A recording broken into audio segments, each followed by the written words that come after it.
Capítulo 5. O corpo de dor. No caso da maioria das pessoas, quase todos os pensamentos costumam ser involuntários, automáticos e repetitivos. Não são mais do que uma espécie de estática mental e não satisfazem nenhum propósito verdadeiro. Num sentido estrito, não pensamos, o pensamento acontece em nós. A afirmação, eu penso, implica volição.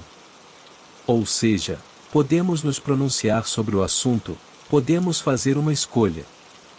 Mas isso ainda não é percebido pela maior parte das pessoas. Eu penso, é uma afirmação simplesmente tão falsa quanto, eu faço a digestão, ou, eu faço meu sangue circular.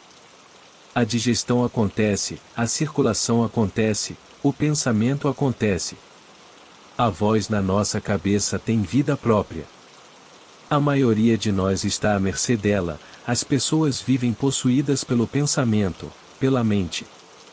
E, uma vez que a mente é condicionada pelo passado, então somos forçados a reinterpretá-lo sem parar. O termo oriental para isso é karma. Quando nos identificamos com essa voz, ignoramos isso. Se soubéssemos, não seríamos mais possuídos por ela, porque a possessão só acontece de verdade quando confundimos a entidade que nos domina com quem nós somos, isto é, quando nos tornamos essa entidade. Ao longo de milhares de anos, a mente vem intensificando seu domínio sobre a humanidade, que deixou de ser capaz de reconhecer a entidade que se apossa de nós como não eu. Por causa dessa completa identificação com a mente, uma falsa percepção do eu passa a existir, o ego. A densidade dele depende do grau em que nós, a consciência, nos identificamos com a mente, com o pensamento. Pensar não é mais do que um minúsculo aspecto da totalidade da consciência, de quem somos. O grau de identificação com a mente difere de indivíduo para indivíduo. Algumas pessoas desfrutam de períodos em que se encontram libertas do domínio da mente, ainda que brevemente.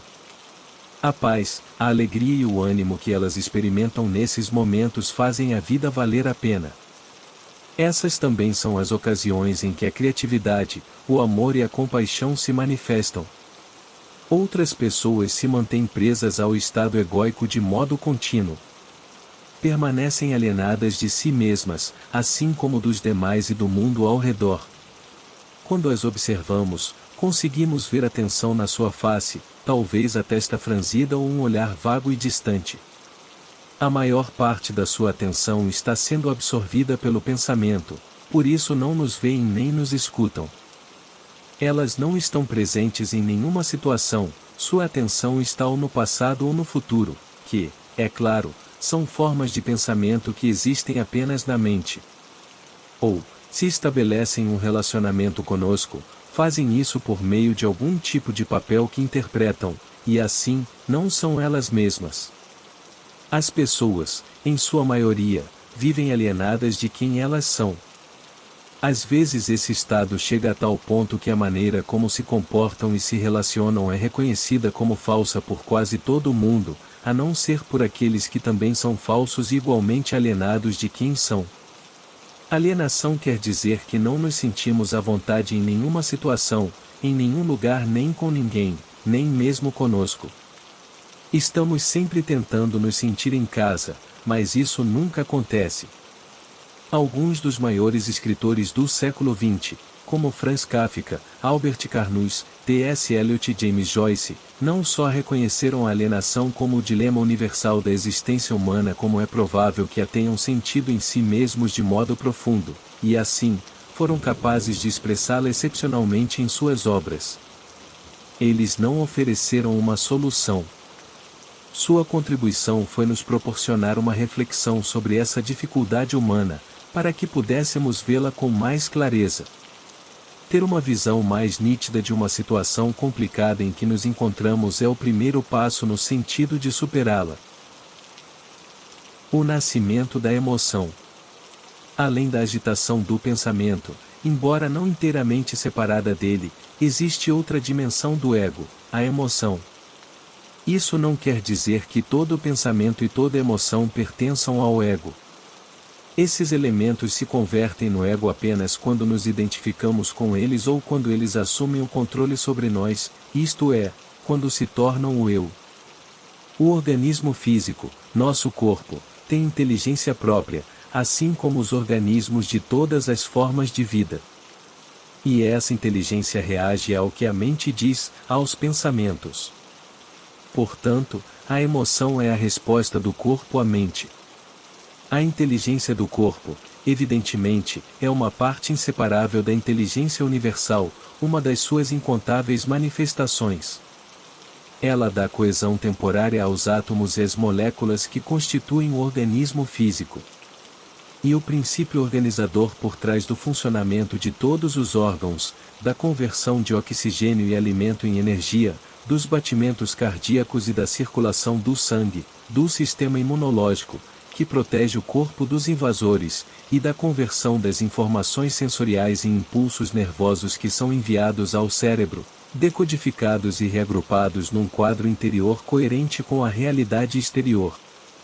Tudo isso, assim como milhares de outras funções que ocorrem ao mesmo tempo, é coordenado com perfeição pela inteligência. Não somos nós que conduzimos o corpo. A inteligência faz isso. Ela também é responsável pelas respostas do organismo ao ambiente. Isso se aplica a todas as formas de vida. É a mesma inteligência que dá forma física à planta e depois se manifesta como a flor que dela surge, aquela que, de manhã, abre as pétalas para receber os pios de sol, e à noite, as fecha. É a mesma inteligência que se revela como Gaia, o ser vivo complexo que é o planeta Terra.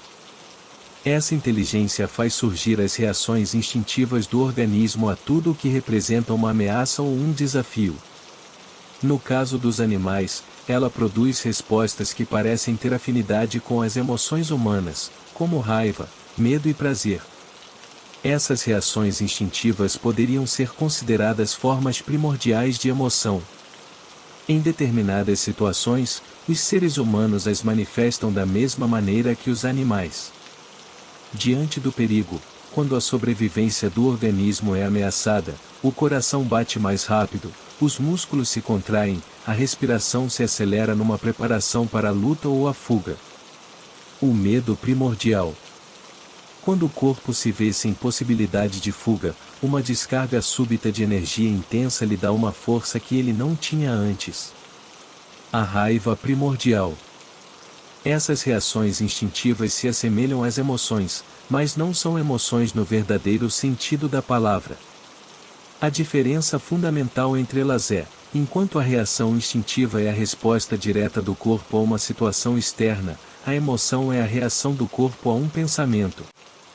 Indiretamente, uma emoção também pode ser uma reação a uma situação ou a um acontecimento real, porém ela será uma reação ao acontecimento que terá passado pelo filtro da interpretação mental, do pensamento, ou seja, dos conceitos de bom e mal, semelhante e diferente, eu e meu.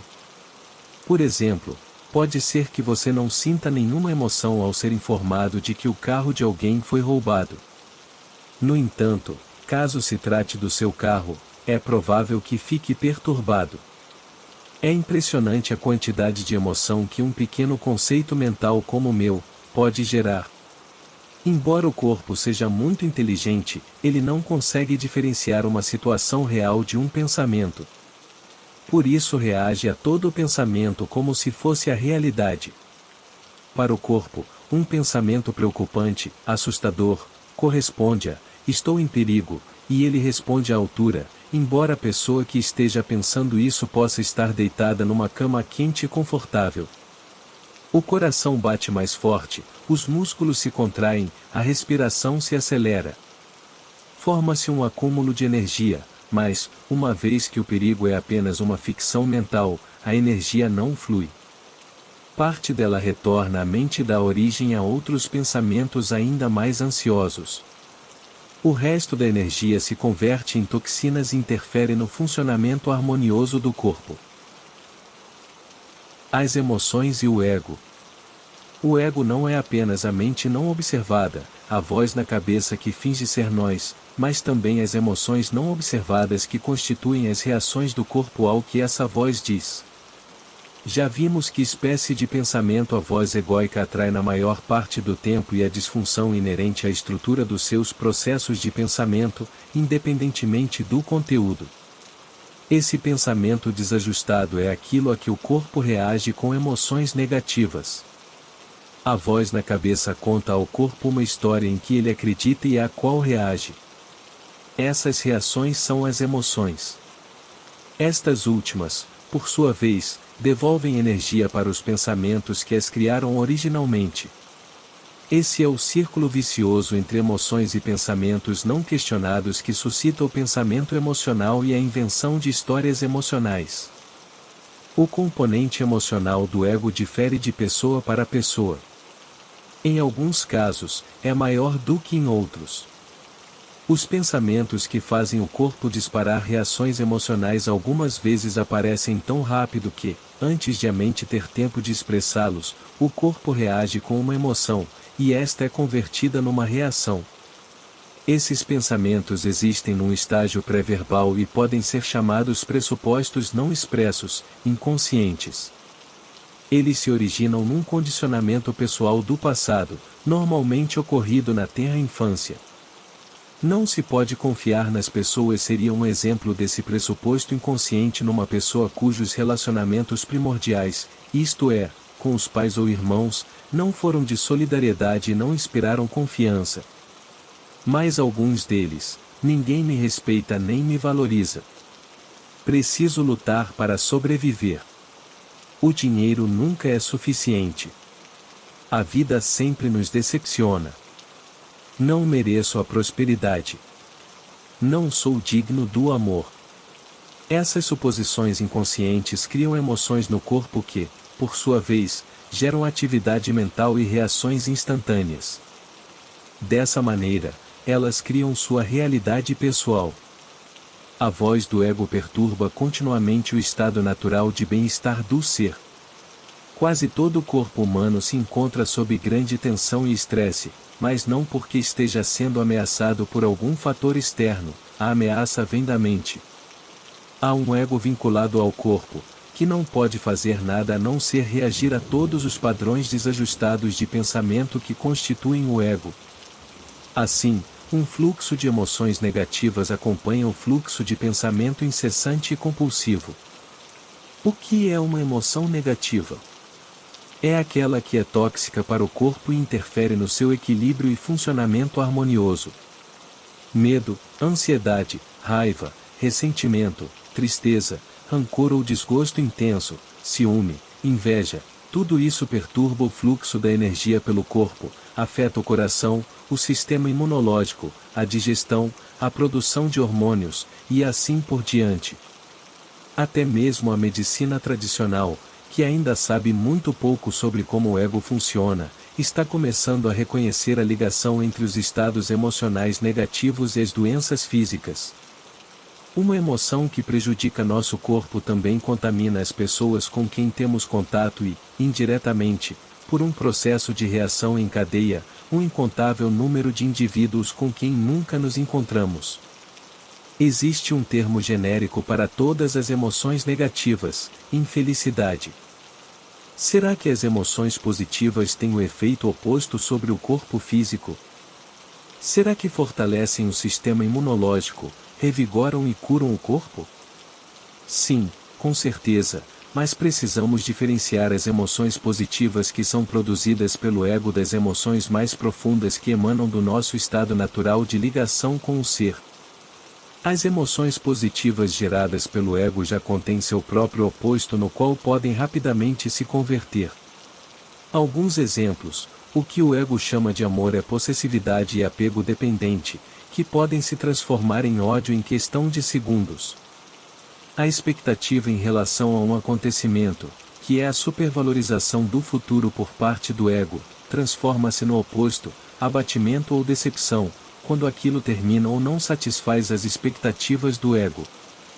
Sermos elogiados e reconhecidos nos faz sentir vivos e felizes num dia, enquanto sermos criticados ou ignorados nos faz sentir rejeitados e infelizes no dia seguinte. O prazer de uma festa animada transforma-se em ressaca e em algo desinteressante na manhã seguinte. Não existe bom sem mal nem alto sem baixo. As emoções produzidas pelo ego decorrem da identificação da mente com fatores externos que são, é claro, instáveis e sujeitos a mudanças a qualquer momento. As emoções mais profundas não são emoções de maneira nenhuma, e sim estados do ser. Elas existem dentro do âmbito dos opostos. Os estados do ser podem ser obscurecidos, porém não têm opostos. Eles emanam de dentro de nós, como o amor, a alegria e a paz, que são aspectos da nossa verdadeira natureza. O pato com mente humana. Em O Poder do Agora, citei minha observação de que dois patos, depois de um confronto, que nunca demora muito, separam-se e afastam-se em direções opostas. Em seguida, cada um deles bate as asas vigorosamente algumas vezes, liberando assim o excesso de energia acumulada durante a luta.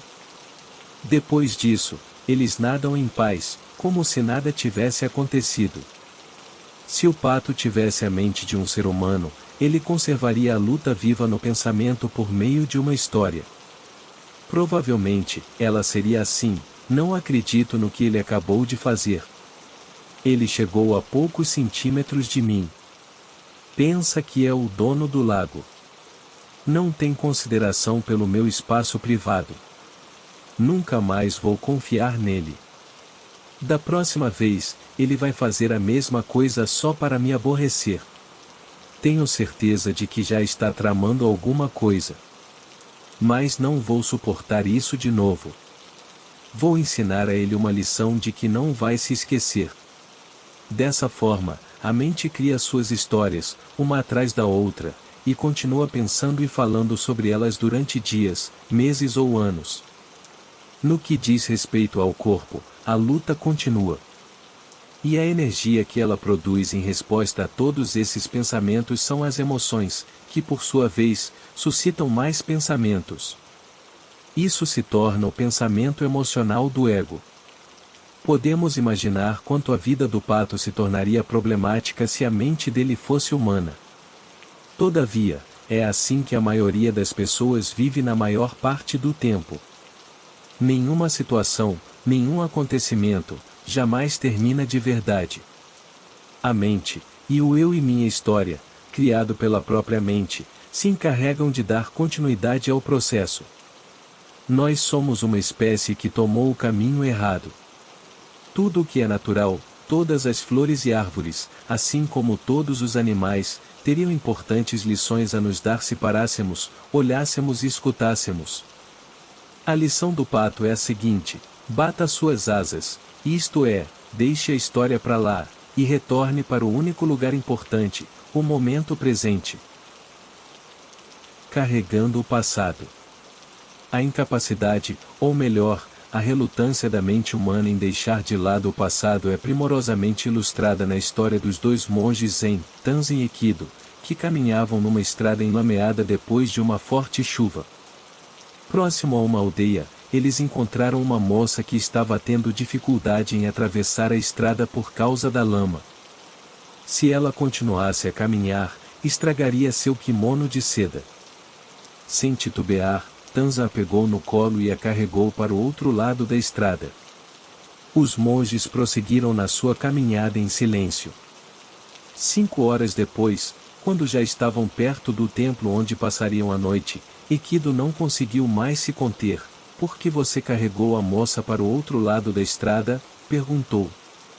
Nós monges, não devemos fazer essas coisas. Faz horas que coloquei aquela jovem no chão, respondeu Tanza. Você ainda a está carregando? Agora, imagine como seria a vida de alguém que viva como Ikido o tempo todo, incapaz de parar de pensar nas situações ou não querendo fazer isso e acumulando cada vez mais material dentro de si. Isso nos dá uma ideia de como é a vida da maioria das pessoas.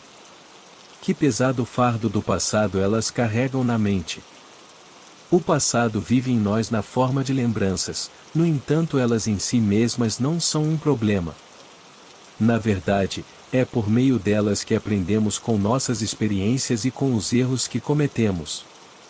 Somente quando as recordações, isto é, os pensamentos sobre o passado, nos dominam completamente é que elas se transformam num fardo, começam a ser problemáticas e a fazer parte do que entendemos como o eu.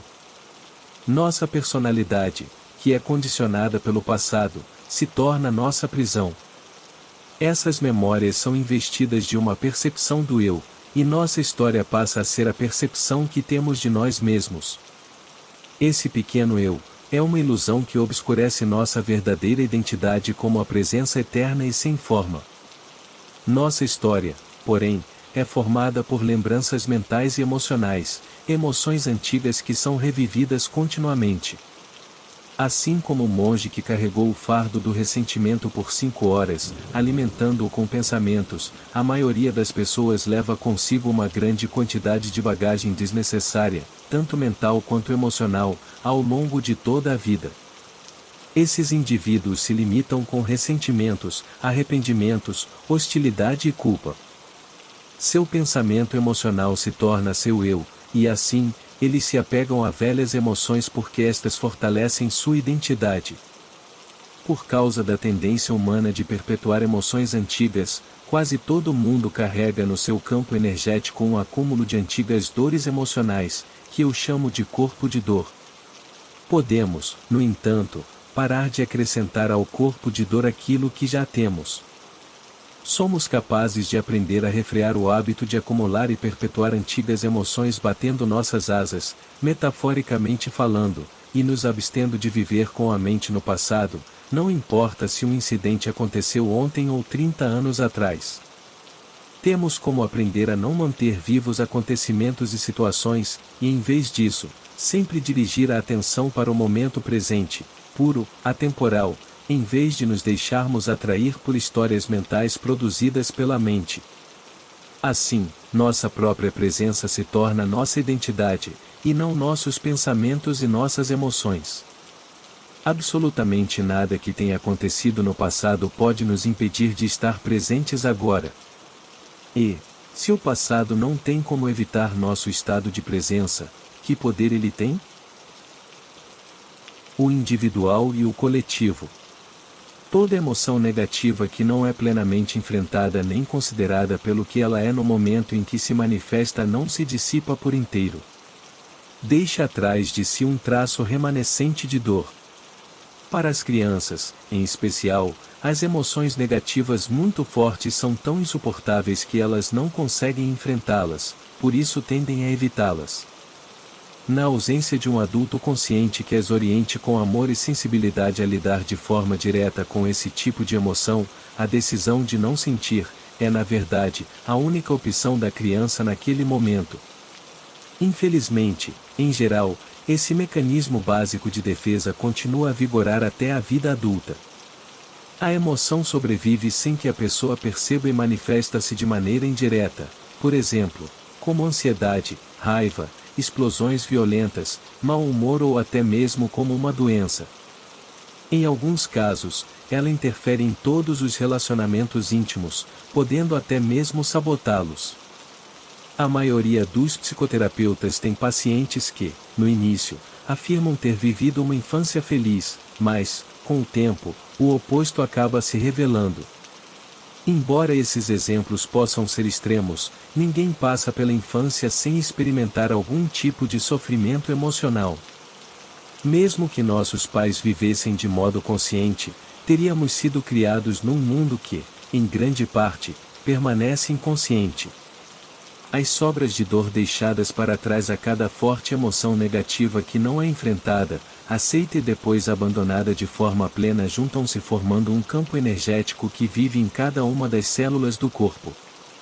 Elas incluem não só os sofrimentos da infância como as emoções dolorosas que se agregam a eles depois, na adolescência e durante a vida adulta, e essas dores, em grande parte, são criadas pela voz do ego. É o sofrimento emocional que passa a ser nosso companheiro inevitável quando uma falsa sensação do eu é a base da nossa vida.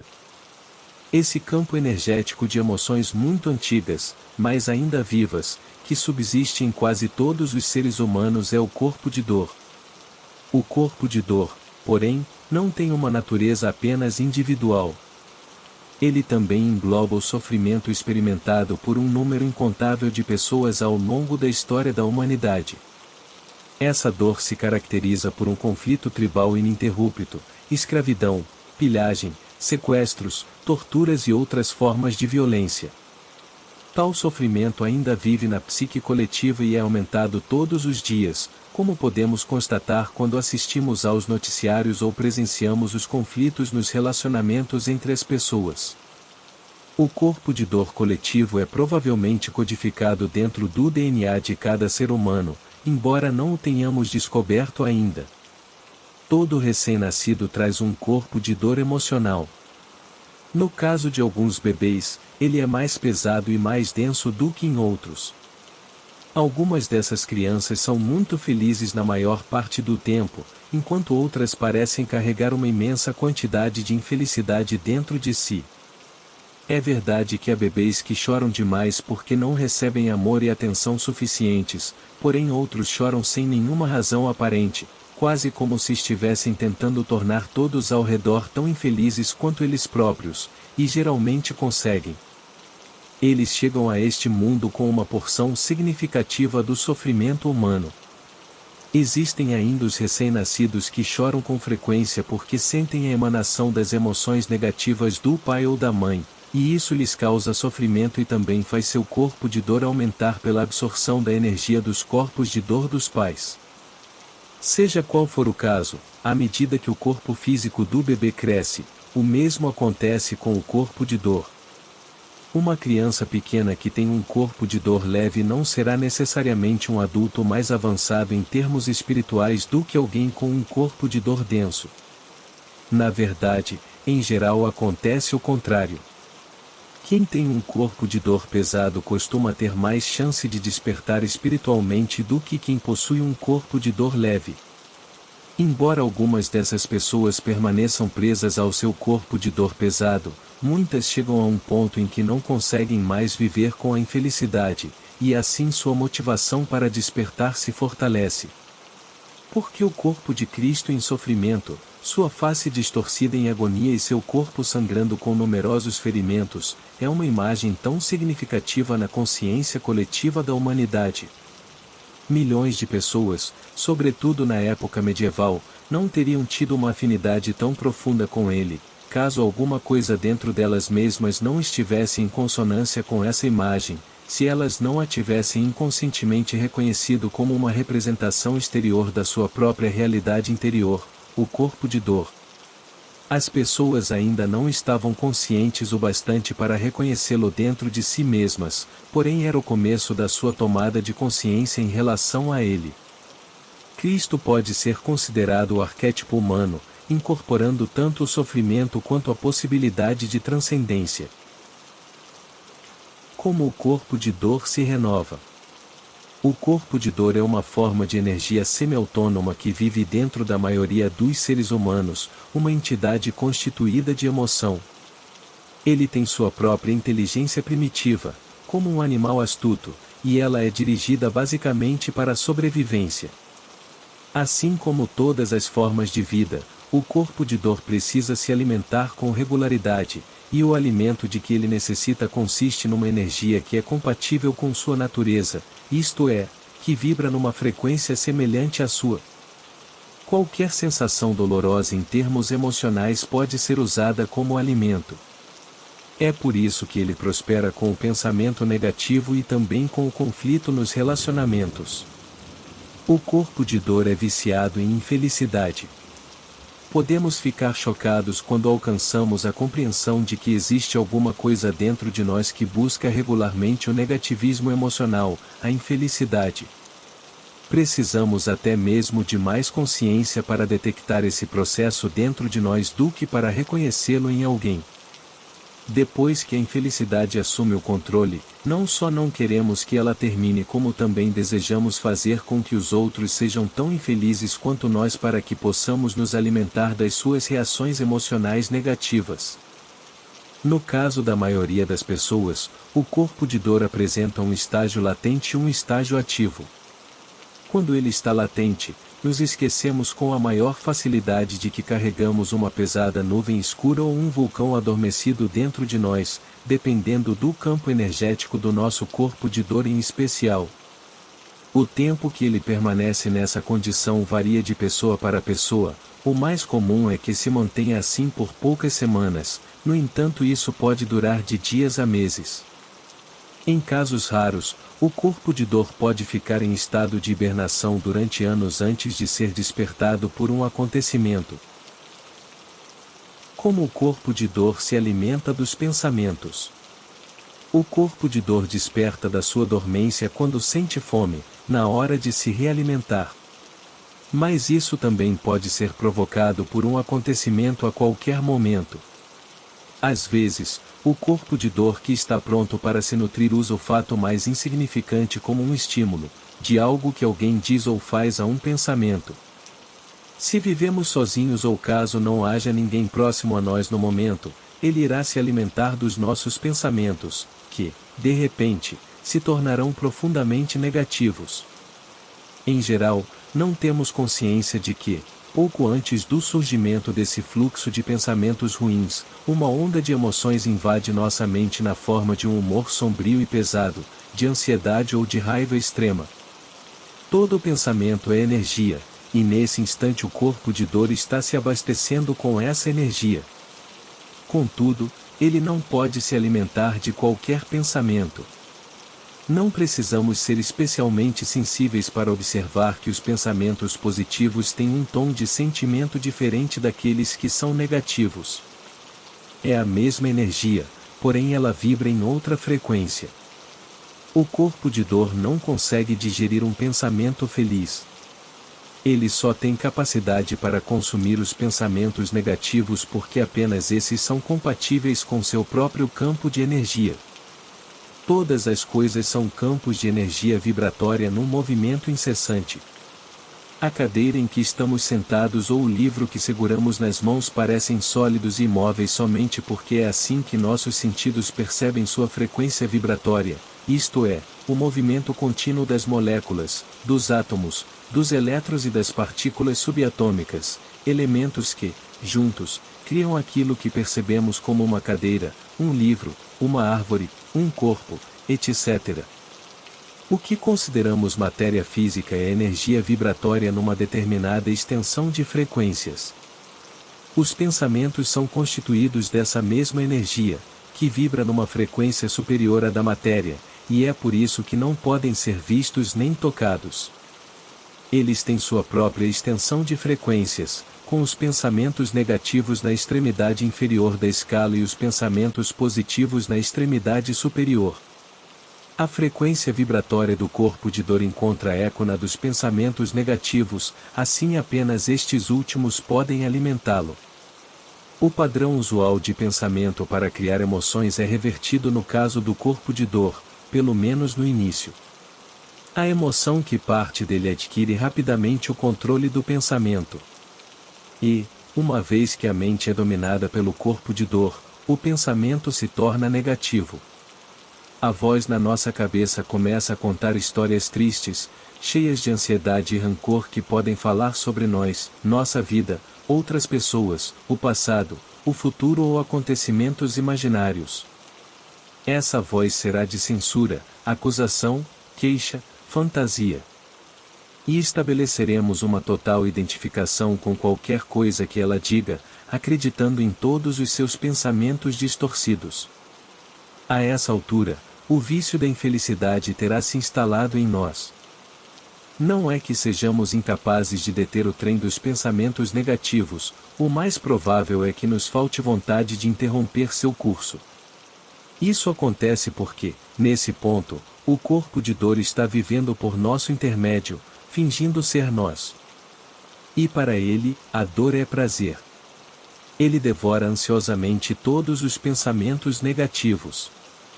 Na verdade, a voz corrente na nossa cabeça torna-se a voz dele. E ela assume o diálogo interior. Um círculo vicioso se estabelece, todo pensamento nutre o corpo de dor, que, por sua vez, produz mais pensamentos. Em algum momento, após algumas horas ou até mesmo depois de poucos dias, ele estará realimentado e retornará ao seu estágio latente, deixando para trás um organismo exaurido e um corpo físico muito mais suscetível à doença. Se ele lhe parece um parasita psíquico, você está certo. É exatamente o que ele é. Como o corpo de dor se alimenta do conflito? Se houver outras pessoas por perto, em geral nosso parceiro ou nossa parceira ou um parente próximo, o corpo de dor tentará provocá-los, levá-los ao limite, como se diz, para que possa se nutrir do conflito que resultará disso. Os corpos de dor adoram relacionamentos íntimos e famílias porque é deles que retiram a maior parte do seu alimento. É difícil resistirmos ao corpo de dor de alguém que esteja determinado a suscitar uma reação da nossa parte. Instintivamente, ele conhece nossos pontos mais fracos, mais vulneráveis. Se não for bem-sucedido da primeira vez, tentará de novo seguidas vezes. É emoção pura procurando mais emoção. O corpo de dor da outra pessoa quer despertar o nosso para que os dois corpos de dor se energizem mutuamente. Muitos relacionamentos são marcados por episódios violentos e destrutivos envolvendo o corpo de dor.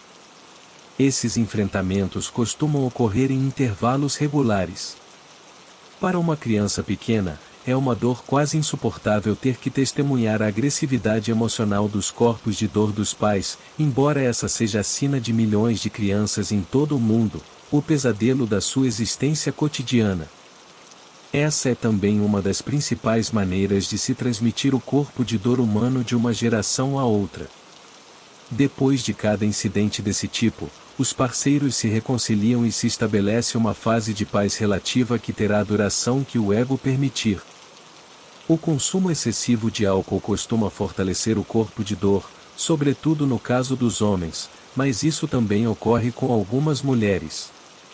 Quando uma pessoa se embriaga, ela passa por uma completa mudança de personalidade enquanto o corpo de dor assume o controle.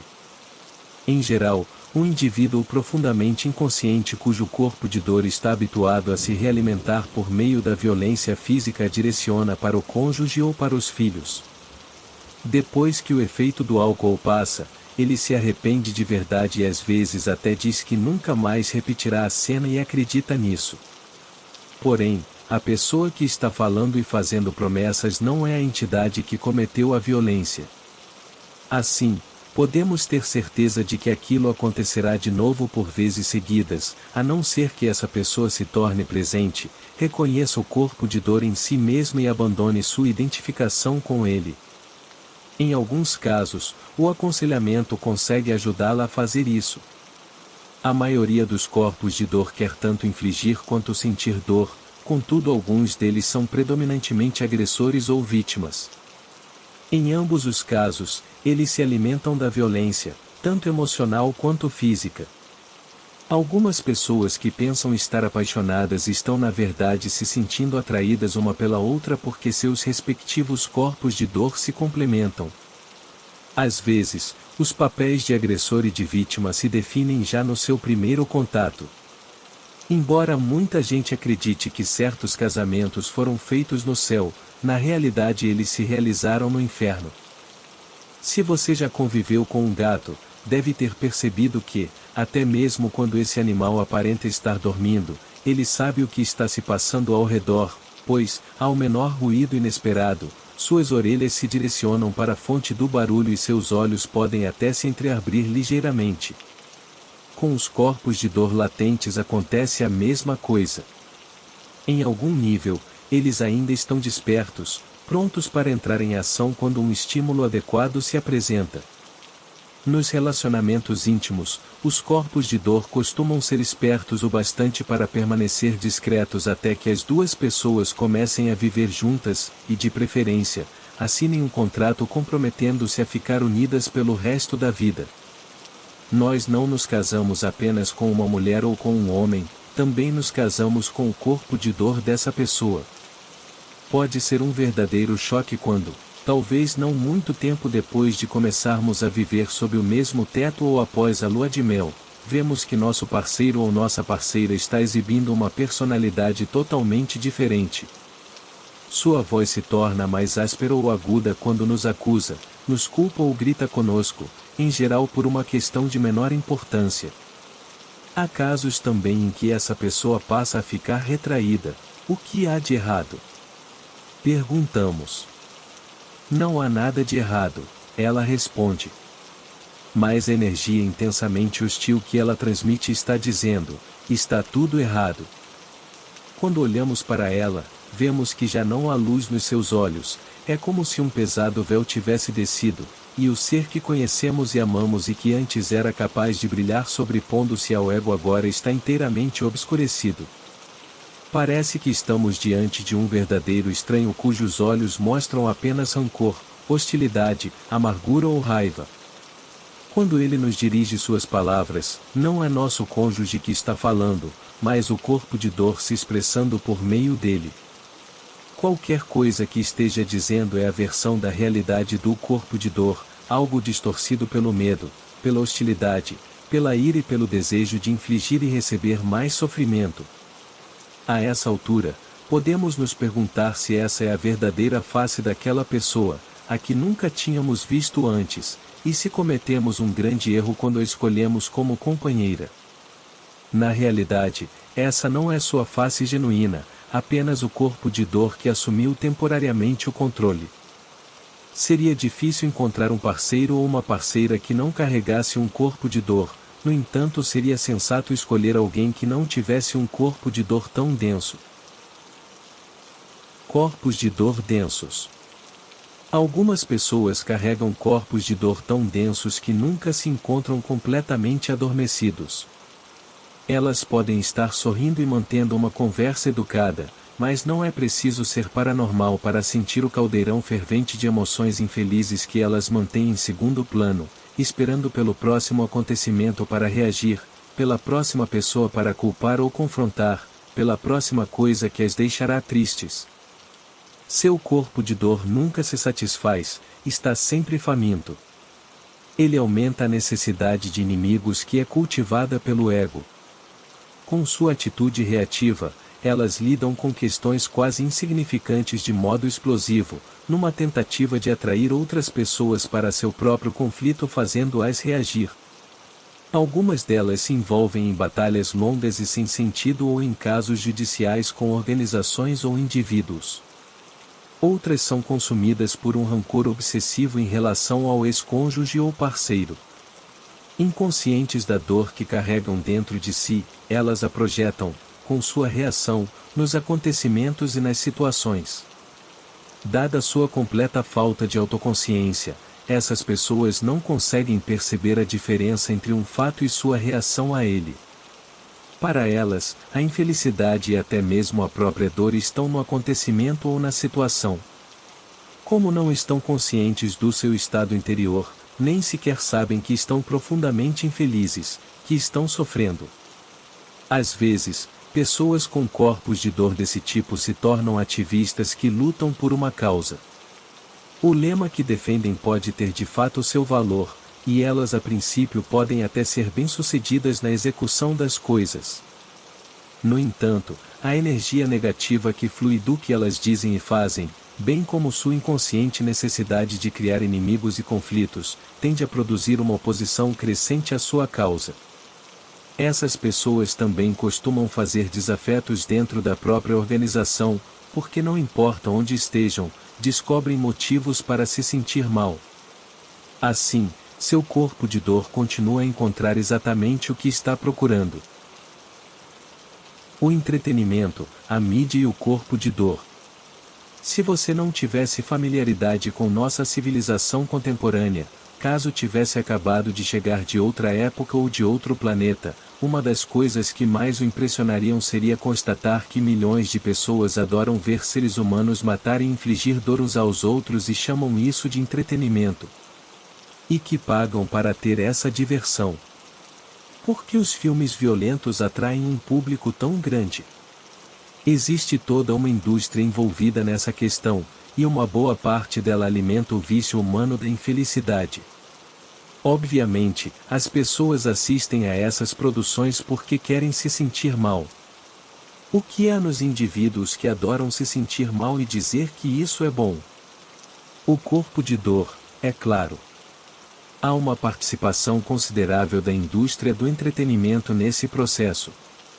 Portanto, além da atitude reativa, do pensamento negativo e do conflito pessoal, o corpo de dor também usa a tela do cinema e da televisão para se renovar por meio deles. Corpos de dor escrevem e produzem esses filmes e corpos de dor pagam para vê-los. Será sempre errado mostrar a violência e vê-la na televisão e no cinema? Toda essa violência alimenta o corpo de dor. No atual estágio evolucionário da humanidade, ela não só permeia tudo como se encontra em ascensão enquanto a antiga consciência egóica, ampliada pelo corpo de dor coletivo, se intensifica antes da sua inevitável extinção. Se os filmes apresentam a violência no seu contexto mais amplo, se exibem sua origem e suas consequências, se revelam o que ela causa às vítimas assim como aos agressores, se mostram a inconsciência coletiva que está por trás dela e como é passada adiante de geração para geração, a raiva e o ódio que vivem nos seres humanos na forma do corpo de dor, então eles desempenham uma função vital no despertar da humanidade. Essas produções podem funcionar como um espelho em que nossa espécie vê sua própria insanidade. Aquilo em nós que reconhece a loucura como loucura é sanidade, é a consciência emergente, é o fim da insanidade. Esses filmes de fato existem e não nutrem o corpo de dor. Alguns dos melhores filmes contra a guerra são os que mostram a realidade, e não uma versão glamurosa dos conflitos. O corpo de dor só consegue se alimentar daquelas produções em que a violência é retratada como um comportamento humano normal ou até mesmo desejável e daquelas que a glorificam com o único propósito de gerar emoção negativa no espectador, e assim, se tornar um remédio para o corpo de dor viciado em sofrimento. Basicamente, os jornais populares não vendem notícias, mas emoções negativas, alimentos para o corpo de dor. Atrocidade ou carnificina, destaca o título em letras garrafais. Essas publicações se superam nesse terreno. Sabem que as emoções negativas vendem muito mais exemplares do que as notícias. Existe uma tendência nos veículos de informação em geral, incluindo a televisão, de exacerbar os fatos negativos. Quanto mais as coisas pioram, mais exaltados se mostram os apresentadores, e a agitação negativa costuma ser produzida pela própria mídia. Os corpos de dor simplesmente a adoram. O corpo de dor feminino coletivo. A dimensão coletiva do corpo de dor apresenta componentes diferentes. Tribos, nações, raças, todos têm seu corpo de dor coletivo, e alguns são mais pesados do que os outros. A maioria dos integrantes de cada um desses grupos participa dele em maior ou menor grau. Quase toda mulher tem sua parcela no corpo de dor feminino coletivo, que tende a se tornar ativado especialmente no período que precede a menstruação. Nessa fase, muitas mulheres são dominadas por uma intensa emoção negativa. A supressão do princípio feminino, sobretudo ao longo dos últimos 2000 anos, permitiu que o ego ganhasse absoluta supremacia na psique humana coletiva. Embora as mulheres tenham ego, é claro, ele pode enraizar-se e prosperar com mais facilidade na forma masculina do que na feminina. Isso acontece porque as mulheres se identificam menos com a mente do que os homens. Elas estão mais em contato com o corpo interior e a inteligência do organismo, que dão origem às faculdades intuitivas. A forma feminina não se encontra tão rigidamente encapsulada quanto a masculina, tem maior abertura e sensibilidade em relação às outras formas de vida e está mais sintonizada com o mundo natural. Se o equilíbrio entre as energias masculina e feminina não tivesse acabado no nosso planeta, o crescimento do ego teria sido limitado de modo significativo. Não teríamos declarado guerra à natureza e não seríamos tão completamente alienados do nosso ser. Ninguém tem um número exato porque não foram mantidos registros, mas acredita-se que ao longo de 300 anos entre 3 e 5 milhões de mulheres foram torturadas e mortas pela Santa Inquisição, uma instituição fundada pela Igreja Católica Romana para reprimir a heresia. Esse acontecimento se equipara ao Holocausto como um dos capítulos mais sombrios da história da humanidade. Bastava uma mulher mostrar amor pelos animais, caminhar sozinha nos campos ou nas florestas ou colher plantas medicinais para ser considerada bruxa, torturada e condenada a morrer na fogueira. O sagrado feminino foi declarado demoníaco e toda uma dimensão desapareceu significativamente da experiência humana. Outras culturas e religiões, como o judaísmo, o islamismo e até mesmo o budismo, também reprimiram a dimensão feminina, embora de uma maneira menos violenta. O papel das mulheres foi reduzido a cuidar dos filhos e da propriedade masculina. Os homens, que negavam o feminino até dentro de si mesmos, agora comandavam o mundo, um mundo que estava em total desequilíbrio. O resto é história, ou melhor, o histórico de um caso de insanidade. Quem foi responsável por esse medo do feminino que só pode ser descrito como uma paranoia coletiva aguda? Poderíamos dizer, evidentemente, os homens foram os responsáveis. Mas então por que em muitas civilizações antigas pré-cristãs, como a Suméria, a egípcia e a celta, as mulheres eram respeitadas e o princípio feminino não era temido, e sim reverenciado? O que foi que de repente levou os homens a se sentir ameaçados pelo feminino?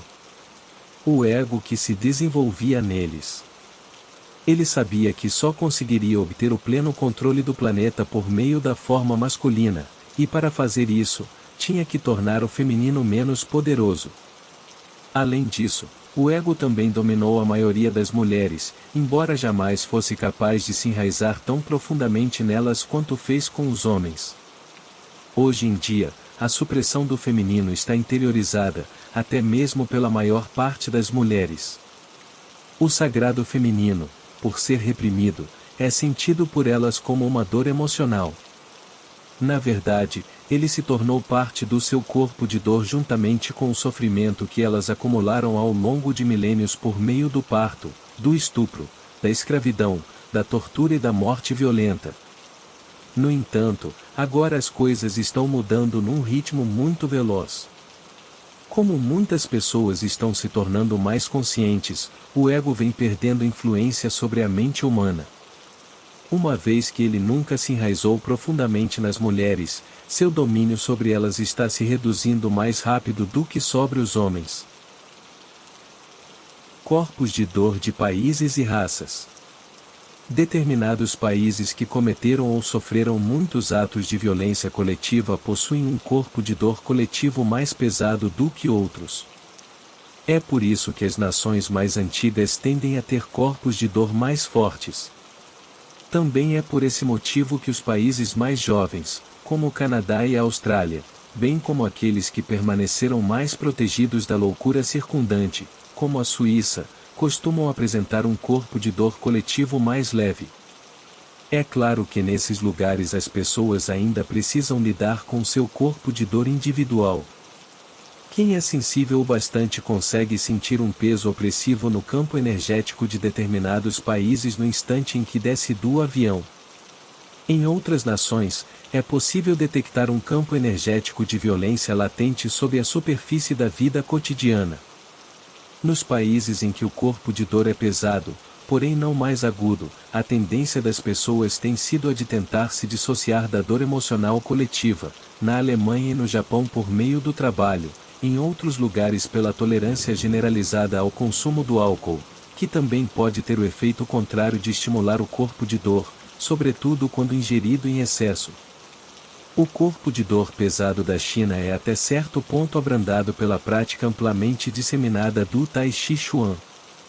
Todos os dias, nas ruas e nos parques da cidade, milhões de pessoas realizam essa meditação em movimento que acalma a mente. Isso faz uma diferença considerável no campo energético coletivo e avança um pouco no sentido de diminuir o corpo de dor pela redução do pensamento e o estabelecimento do estado de presença.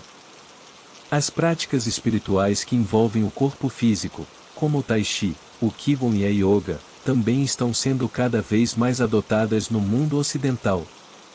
Essas técnicas não criam uma separação entre o corpo e o espírito e ajudam a enfraquecer o corpo de dor. Elas desempenham um papel importante no despertar mundial. O corpo de dor racial coletivo é muito forte no caso do povo judeu, que sofreu perseguições ao longo de muitos séculos. Não surpreende que ele também seja acentuado nos povos indígenas americanos, que foram dizimados e cuja cultura foi quase toda destruída pelos colonizadores europeus. No que diz respeito aos afro-americanos, o corpo de dor coletivo é igualmente denso. Seus ancestrais foram arrancados com violência de sua terra natal, forçados à submissão e vendidos como escravos. O fundamento da prosperidade econômica dos Estados Unidos dependeu do trabalho de 4 a 5 milhões de escravos negros. Na verdade, o sofrimento não ficou limitado aos indígenas e afro-americanos, ele se tornou parte do corpo de dor coletivo do país. Ocorre que tanto a vítima quanto o agressor sempre sofrem as consequências de qualquer ato de violência, opressão ou brutalidade. Porque o que fazemos aos outros fazemos a nós mesmos. Na realidade, não importa que proporção do nosso corpo de dor pertence à nossa nação ou raça e que proporção é pessoal. Seja como for, só conseguimos superá-lo assumindo a responsabilidade pelo nosso estado interior no momento. Mesmo que culpar pareça algo mais do que justificado, continuamos a alimentar o corpo de dor com nossos pensamentos e permanecemos presos ao ego. Existe apenas um praticante do mal no planeta, a inconsciência humana. Compreender isso é o caminho para o perdão. Quando perdoamos, nossa identidade de vítima se dissipa e nossa verdadeira força se manifesta, a força da presença. Portanto, em vez de culpar a escuridão, acenda a luz.